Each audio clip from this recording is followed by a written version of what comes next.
नमस्कार मित्रांनो, अशोक मामा या मालिकेच्या आजच्या भागात आपण बघणार आहोत. भैरवी राधावहिनी आणि किशा मामाला बोलवायला गेलेली असते. अशोक मामा त्यांची वाट बघत असतात. ती जेव्हा येतात तेव्हा अशोक मामा त्यांना बसायला सांगतात आणि म्हणतात, माफ करा किशा भाऊ, माझी मुलं तुमच्याशी फार चुकीची वागली. तेव्हा राधावहिनी सांगू लागते, भाऊजी काय सांगू तुम्हाला, कितला त्रास दिला या पोट्ट्यांनी. कोणी भूत बनून आलं, कोणी अस्वल बनून आलं आणि ती मोठी पोट्टी अशी हाडळ बनून आली. 2 दिवस झोप लागली नाही माले. तेव्हा किशा भाऊ म्हणतो, भाऊजी माझ्या टोपीला असं काहीतरी चिगट चिगट लावून ठेवलं होतं. तेव्हा ईशान सांगतो च्विंगम आणि तो अशोक मामांना म्हणतो, आजोबा मी तुम्हाला म्हणालो होतो ना.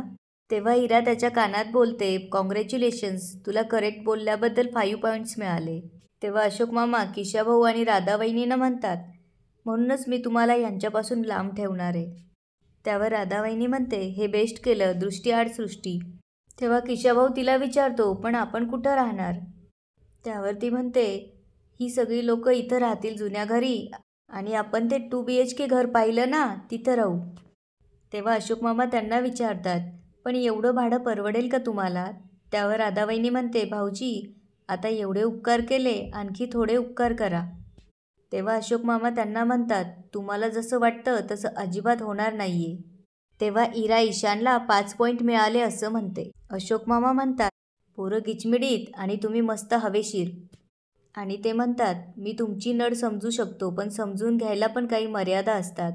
परत जर असं काही नाटक केलं ना तर अनिशला 5 पॉईंट. त्यावर किशाभाऊ विचारतो, म्हणजे. त्यावर मुलं मोठ्याने ओरडतात, म्हणजे वाघाचे पंजे. अशोक मामा त्यांना म्हणतात, किशा बापू 15-20 दिवसात तुम्ही काहीतरी सोय करा. चांगले संबंध आहेत आपले, ते तसेच राहू द्या. हे ऐकल्यावर राधावहिनी आणि किशाभाऊला मात्र धक्का बसतो. मुलांना आणि अनिशला खूप आनंद झालेला असतो आणि ते पटकन तिथून उठून निघून जातात. तेव्हा अशोक मामाही तिथून जाऊ लागतात आणि भैरवीच्या कानात हळूच विचारतात, अभिनय कसा होता. नंतर भैरवीही तिथून निघून जाते. सगळे गेल्यावर किशाभाऊ आणि राधावहिनीला काय करावं तेच समजत नसतं. इकडे रात्रीला किशाभाऊ राधावहिनीला म्हणत असतो, तुले सांगतो सगळं गुत्ताड होऊन राहिलं बघ. तेव्हा राधावहिनी म्हणते, शाळेत असताना मी पोट्टायले इतिहासाचा धडा शिकूत. जर आपल्याला दुसऱ्यावर राज्य करायचं असेल तर इंग्रजाईची नीती अवलंबावी. फोडा आणि राज्य करा. पण हे सगळे एकमेकायले असे चिकटून बसले, त्यांले फोडणं अवघडच आहे, तेव्हा राज्य काय करणार आपण. त्यावर किशाभाऊ म्हणतो, वरून आपल्यालाच घाबरून राहिले ते.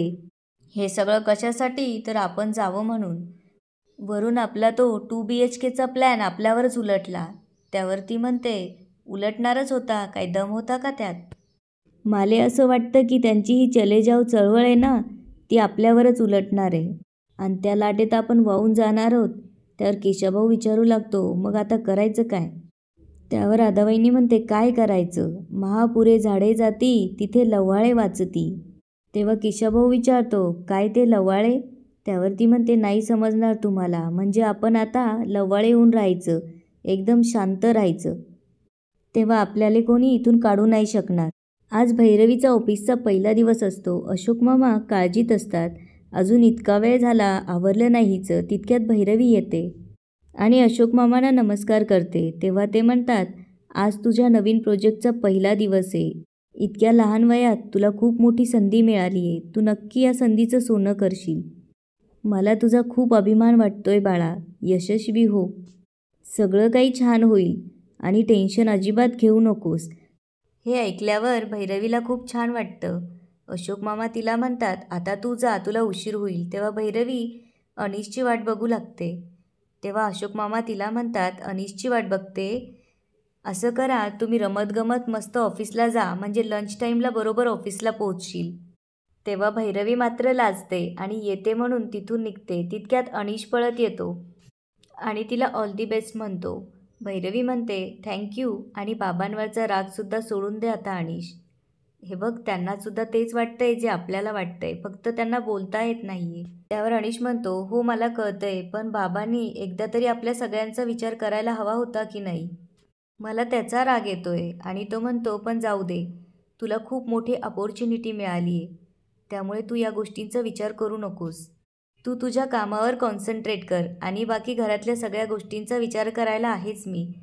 तेव्हा भैरवी त्याला म्हणते, तुला माहीत नाही ही किती मोठी गोष्ट आहे. तितक्यात किशाभाऊ तिथे पेढे घेऊन येतो आणि भैरवीला म्हणतो, अभिनंदन, चांगलं काम कर सूनबाई. तेव्हा अनिश भैरवीला जायला सांगतो. भैरवी गेल्यावर किशाभाऊ अनिशला विचारतो, पोट्याले परत सुट्टी लागली का? त्यावर तो म्हणतो, हो, 15 दिवस शाळा होती, आता 15 दिवस सुट्टी आहे. इकडे अशोक मामांनी नियमावली आखलेली असते आणि ते म्हणत असतात, सगळ्यांनी नीट नियमावली ऐकून घ्या. राधावहिनी, मुलांच्या फार मागं लागायचं नाही. ईशानला म्हणतात, ईशान, मामी आजीला शांतपणे दररोज दुपारी 1 तास झोपू द्यायचं. आणि इराला म्हणतात, तू रोज गणिताचा अभ्यास करायचा आणि जर मामा आजोबा शिकवायला आले तर त्यांना शांतपणे नाही म्हणायचं. दिवसभर सगळ्यांनी एकमेकांना कमीत कमी बोलायचं आणि एकमेकांना कमीत कमी त्रास द्यायचा. तितक्यात किशाभाऊ तिथे येतो आणि पेढे घ्या असं म्हणू लागतो. अशोक मामा विचारतात, कसले पेढे? त्यावर तो म्हणतो, सूनबाईचा आज पहिला दिवस ना, त्याचे. तेव्हा अशोक मामा ते पेढे बाजूला ठेवून त्यांना नियमावली दाखवतात आणि म्हणतात, ही नियमावली घ्या आणि चांगली पाठ करा. मी ऑफिसला निघतो. आणि परत फिरून येतात आणि म्हणतात, एक गोष्ट, सोसायटीतल्या माणसांबरोबर जास्त गप्पा मारायच्या नाही. आणखीन एक, कुणाकडेही काही मागायला जायचं नाही. आणि आणखीन एक, दिलेल्या पैशांचा रोज रात्री हिशोब द्यायचा. तेव्हा अनिश त्यांना विचारतो, बाबा कुठे निघालात आता? त्यावर ते म्हणतात, रिक्रुटमेंट कंपनीचा मला फोन आला होता, तिकडेच जातोय इंटरव्ह्यूसाठी. इकडे सगळेजण ऑफिसला जमा झालेली असतात आणि भैरवीला विचारू लागतात. तेव्हा शिपाई येऊन सांगतो की मॅडम आलायत. तितक्यात भैरवी तिथे येते. सगळेजण तिला गुड मॉर्निंग म्हणतात. त्यावर भैरवी सगळ्यांना म्हणते, गुड मॉर्निंग एव्हरीवन. सो आज मला तुमच्याशी सगळ्यांशी महत्त्वाचं बोलायचं आहे. तितक्यात शिपाई तिच्यासाठी कॉफी घेऊन येतो आणि म्हणतो, मॅडम, ही तुमच्यासाठी कॉफी. त्यावर ती म्हणते, थँक्यू, आणि तुम्हीसुद्धा थांबा इथे, कारण तुम्ही पण टीमचा भाग आहात ना. आणि भैरवी म्हणते, एखाद्या नवीन प्रोजेक्टला सुरुवात करताना आपण नेहमी म्हणत असतो, हे प्रोजेक्ट माझं खूप मोठं स्वप्न होतं वगैरे वगैरे. बट व्हेरी ऑनेस्टली माझ्या बाबतीत तसं नाही झालं, because this project is beyond my biggest dream. त्यावर सगळेजण म्हणू लागतात, what are you saying Bhairavi? अगं, जेव्हापासनं या प्रोजेक्टचा बज आहे ना, तेव्हापासनं फक्त सगळ्यांच्या तोंडात तुझंच नाव येतं आहे. आणि आम्हा सगळ्यांच्या मते तूच एक अशी व्यक्ती आहे की जी हा प्रोजेक्ट हँडल करू शकते. तेव्हा हर्षा मात्र तिच्यावर जलस होते. भैरवी म्हणत असते, thank you for all your supports. आणि ती म्हणते, साऊथ बॉम्बेसारख्या ठिकाणी सगळ्यात मोठं हेरिटेज रिसॉर्ट आपल्याला उभं करायचं आहे. अँड ट्रस्ट मी, हा प्रोजेक्ट जर आपण सक्सेसफुली उभा केला तर आयुष्यातली आपल्याला सगळ्यात मोठी हाईक मिळेल. आपल्याला 1 इयरचं टार्गेट दिलं आहे आणि त्याआधी आपल्याला हा प्रोजेक्ट कंप्लीट करायचा आहे. आपण सगळ्यांनी आधी एकत्र काम केल्यामुळे मला सगळ्यांच्या स्ट्रेंथ माहिती आहे. आणि ती गायदनीला म्हणते, आपल्याला गव्हर्नमेंट ऑफिसच्या खूप चक्रा माराव्या लागणार आहेत. तृप्ती, योगिता, आर्किटेक्टशी तुम्ही कोऑर्डिनेट करायचं आहे. आणि Harsha, I told you already, staff recruit तू करायचं अँड मेक शुअर की शार्प लोकं असतील, ओके? म्हणजे जुनाट वर्किंग स्टाईल नको आहेत आपल्याला. यंग लोकं, न्यू रूल्स, न्यू टेक्नॉलॉजीज आणि सगळ्या बाबतीत अपडेटेड. त्यावर हर्षा म्हणते, डन. रिक्रुटमेंट कंपनीने काही प्रोफाईल्स पाठवल्यात मला, ते सिलेक्ट करून मी तुला पाठवते. त्यावर भैरवी म्हणते, नको, आय ट्रस्ट यू ऑल. इकडे हर्षाच्या डोक्यात मात्र वेगळाच प्लॅनिंग चालू असतो आणि ती म्हणते, काय, भैरवी आणि मी एकाच वेळेस ऑफिस जॉईन केलं आहे, पण ही रिस्पॉन्सिबिलिटी तिलाच मिळते, मला नाही. म्हणून तिला स्वतःला प्रूव्ह करायचं आहे, त्यासाठी ती मला ऑर्डर देते. मला? ठीक आहे, आता मी पण बघते ना हा प्रोजेक्ट कसा सक्सेसफुल होतो ते. तिचा जॉब गेल्यावरच मला चान्स मिळेल. इथे सगळेजण एकमेकांवर पाय देऊन मोठे होतात. आणि ती म्हणते, आपल्या रिक्रुटमेंट एजन्सीने मला अशोक माझगावकरांची प्रोफाईल पाठवली आहे. अशोक माझगावकर म्हणजे भैरवीचे 65 वर्षांचे सासरे.